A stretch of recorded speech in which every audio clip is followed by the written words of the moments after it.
Halo sahabat netizen di seluruh Indonesia, ketemu lagi dengan saya Insinyur Romi AS. Kali ini saya mau menyampaikan satu hal yang sangat fenomenal sekarang di Sumatera Utara. Oke, seorang ketua PUPR di Sumatera Utara, Topan Obaja Putra Ginting, ya, setelah kasusnya disinyalir akan menyeret teman dekatnya yaitu Gubernur Sumatera Utara Bobi Nasution. Ternyata setelah digeledah rumahnya, ada berita yang sangat viral sekarang ini guys. Setelah terjadi pemeriksaan oleh KPK di rumah kediaman Topan Obaja Putra Ginting, ternyata ditemukan 2,8 miliar uang cash di rumahnya guys. Dan ditemukan satu pucuk senjata api. Apakah ini sebuah kebetulan? Ataukah memang ini penemuan yang sangat menohok di rumah seorang ketua PUPR? Pertanyaannya sekarang, beranikah KPA memanggil teman dekatnya, yaitu Bobi Nasution, Gubernur Sumatera Utara? Karena di sini beritanya semakin liar dan semakin harus dicermatin dan semakin harus dipertanggungjawabkan. Netizen di seluruh Indonesia sedang mengawasi apa yang terjadi di Sumatera Utara. Apakah seorang ketua PUPR mempunyai teman dekat seorang gubernur dan itu adalah sebuah kebetulan, ya? Dan kita tahu bahwasanya kenaikan jabatan atau jalan jenjang karirnya seorang Topan Obaja Putra Ginting itulah tidak wajar. Itu sangat tidak wajar. Seluruh masyarakat di Sumatera Utara juga tahu bagaimana seorang Topan bisa melejit seperti pesawat tempur. Ini sangat tidak wajar. Sekarang pertanyaan masyarakat Sumatera Utara, bagaimana KPK seharusnya bertindak tegas? Di sini dipertaruhkan nama baik KPK. Ya sekarang saatnya KPK harus unjuk gigi guys. Di sini marwah KPK sangat diperhitungkan. Setelah ketangkapnya Topan Obaja Putra Ginting selaku ketua PUPR Sumut yang telah membegal uang negara, ya tidak tanggung-tanggung, tentunya ini lebih daripada ratusan miliar. Sekarang pertanyaannya, beranikah KPK mengusut benang kusut tersebut yang akan bermuara pada seorang Gubernur Sumatera Utara yaitu Bobi Nasution? Berita liar lagi sekarang terjadi adalah akan terjadi adu kekuatan antara KPK dengan geng Solo atau KPK dengan pemerintahan lama. Kita lihat. Terus apalagi yang mau dibicarakan oleh para kuasa hukum termol? We'll see. Kita lihat saja sampai di mana kejahatan dan keburukan ini bisa disimpan. Jangan bilang uang 2,8 itu sedikit. Dan jangan bilang kalau satu senjata api itu juga hanya hal yang biasa. Ya tentu mereka ada izin. Tentu mereka juga diketahui tentang kepemilikan senjata api. Kita lihat saja guys, sejauh mana KPK berani untuk menyeret Bobi Nasution. Semua masyarakat Sumatera Utara menunggu hal tersebut. Jangan coba-coba mengkhianati masyarakat di seluruh Indonesia, terutama masyarakat Kota Medan atau Sumatera Utara yang sedang menunggu hasil bombastis dari para KPK yang dinyatakan selama ini telah dilumpuhkan oleh pemerintah lama. Kita lihat saja. Pertanyaannya, masih bisakah Indonesia berharap terhadap KPK? Atau memang KPK telah dilumpuhkan selama ini? Kita lihat saja. Salam akal sehat dari Putra Minang, Putra Payakumbuh yang berdomisili di Medan. Salam dari Universal Studio Singapura. Salam sehat, salam waras, salam bela bangsa. Mau turun gunung, mau turun ke laut, kalau salah ya harus diadili. Terbukti, penjarakan. Biar pada kapok tuh para koruptor, para mafia, maju terus Pak Presiden dan kejaksaan.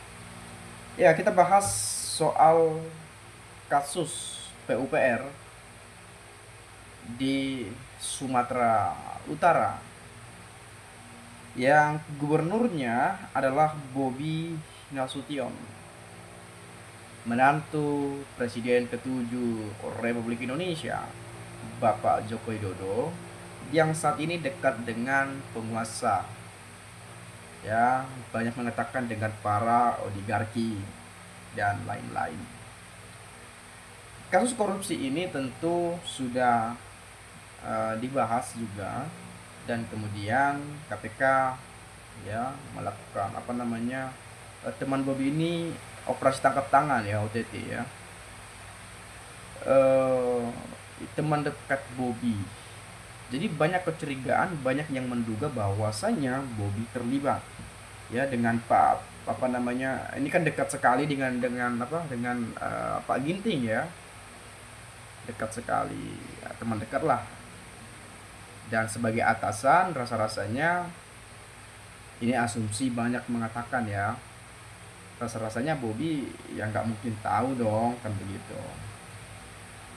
Dan ini banyak sekali persepsi yang muncul bahwa Bobby itu akan aman, Bobby itu akan selamat, Bobby itu nggak akan diperiksa, Bobby itu nggak akan diselidiki, nggak akan ya pokoknya aman lah ya, aman. Karena kenapa aman? Ya karena saat ini dekat dengan penguasa, dekat dengan oligarki, dekat menantu Pak Jokowi, yang dimana KPK adalah orang-orang Pak Jokowi juga di sana. Jadi banyak yang mengatakan seperti itu. Tapi bisa saja KPK tidak menyelidiki, tidak memeriksa kalau Bobby ya nggak terlibat, kalau Bobby nggak bersalah. Dan Pak Bobby sendiri pun mengatakan bahwa beliau bersedia jika diminta jadi saksi atau dipanggil atau apa, dia bersedia juga katanya. Ya gentle ya. Nah, jadi memang ini perlu juga saya sampaikan bahwa tingkat kepercayaan publik kepada KPK ini minim banget teman-teman. Kalau dibandingkan tingkat kepercayaan publik terhadap Kejaksaan Agung, ini ibaratkan langit dan bumi lah. Sama seperti hari-hari ini kita melihat tingkat kepercayaan publik kepada kepolisian dibandingkan dengan tingkat kepercayaan publik kepada TNI, jauh banget. Bagikan langit dan bumi juga tuh. Kenapa seperti itu? Ya karena melihat kondisi-kondisi yang pernah terjadi. Ya meskipun yang berulah paling beberapa orang, oknum-oknum dan seterusnya ya, tapi yang namanya satu institusi, yang namanya satu lembaga, ya karena sudah terus-menerus terulang lagi seperti itu, ya udah di pandangan masyarakat ya udah semua sama aja lah gitu. Itu hal yang biasa, kan itu kan pendapat. Jadi banyak orang juga mengatakan bahwa inilah kesempatan KPK untuk mengembalikan marwahnya, untuk mengembalikan citranya agar lebih baik di mata publik. Ya ini dengan kasus ini. Kalau benar Bobby terlibat, tangkap. Kalau benar Bobby terindikasi, terduga, selidiki, periksa. Itu harapan dari banyak masyarakat Indonesia. Kemudian sebelum masalah dan dinasti Mulyono runtuh, Indonesia akan tetap gaduh. Ya, Indonesia selalu dipenuhi dengan kegaduhan, selalu dipenuhi dengan kasus-kasus. Ya, negara lain udah sibuk gimana buat nuklir biar sekali bom negara satu bisa meledak hancur lebur kan gitu. Ini karena ada konflik Iran Israel ya kemarin ya, perang antar negara ini ya. Jadi ya banyak juga negara-negara lain ambil cangkang juga ya, barangkali terjadi perang dunia ketiga siapa aja kan gitu. Karena juga Amerika kan kemarin kan sudah turun juga ya. Oke lah, itu hanya humor saja teman-teman ya. Coba kita mau lihat di negara-negara lain, udah sibuk bahas teknologi, membuat robot, bisa nggak pindah ke Mars, ada nggak kehidupan di planet Mars, sudah banyak seperti itu. Indonesia gaduh tiap hari gaduh aja terus kerjanya,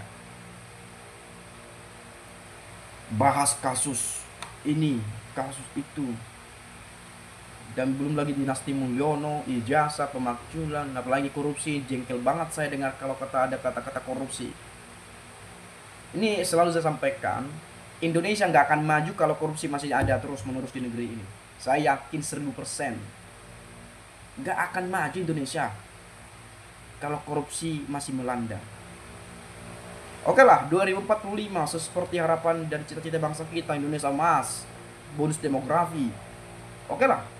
Tapi kalau ada yang korupsi nantinya, gimana mungkin Indonesia bisa maju? Kita khawatir yang terjadi bukan Indonesia emas, tapi Indonesia makin cemas. Itu yang kita takutkan terjadi hal itu. Jadi untuk hal itu, menghindari agar itu tidak terjadi Indonesia cemas tadi, mulai sekarang korupsi diberantas, para pelaku-pelaku kejahatan dituntaskanlah, diselesaikan, disikat sampai tuntas, sampai ke akar-akarnya. Jangan hanya bawah-bawahannya, karena bagaimanapun ikan busuk diawali dari kepala. Itu teori itu masih terus terjadi sampai sekarang ya, disampaikan di media sosial tuh banyak sekali. Ya walaupun tidak terlibat, walaupun tidak ikut-ikutan misalnya, ya rasa-rasanya nggak mungkin lah nggak tahu kan begitu. Apalagi teman dekat ya, pasti tahu lah. Banyak orang yang mengatakan seperti itu. Tapi kalau nggak terlibat, ya Bobby aman. Kalau terlibat, tapi tetap aman. Tanda tanya, bubarkan aja KPK kan begitu ya.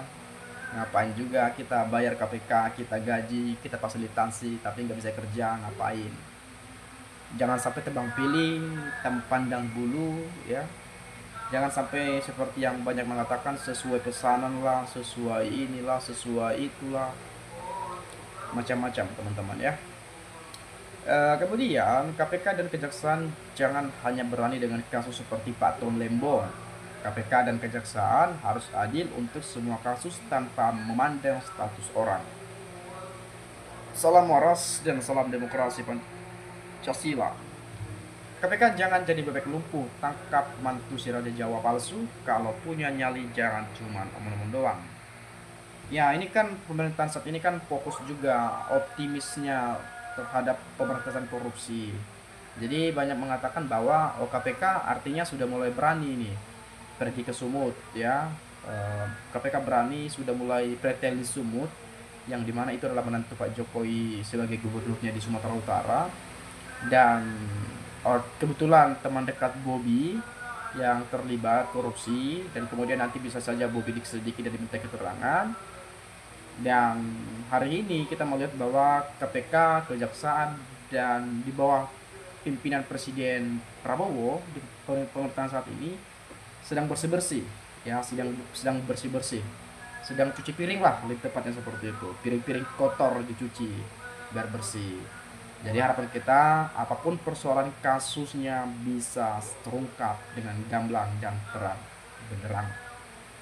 Kalau bisa hukumannya setimpal ya, di penjara ya, jangan hanya 2 tahun setahun, apalagi 3 bulan ya.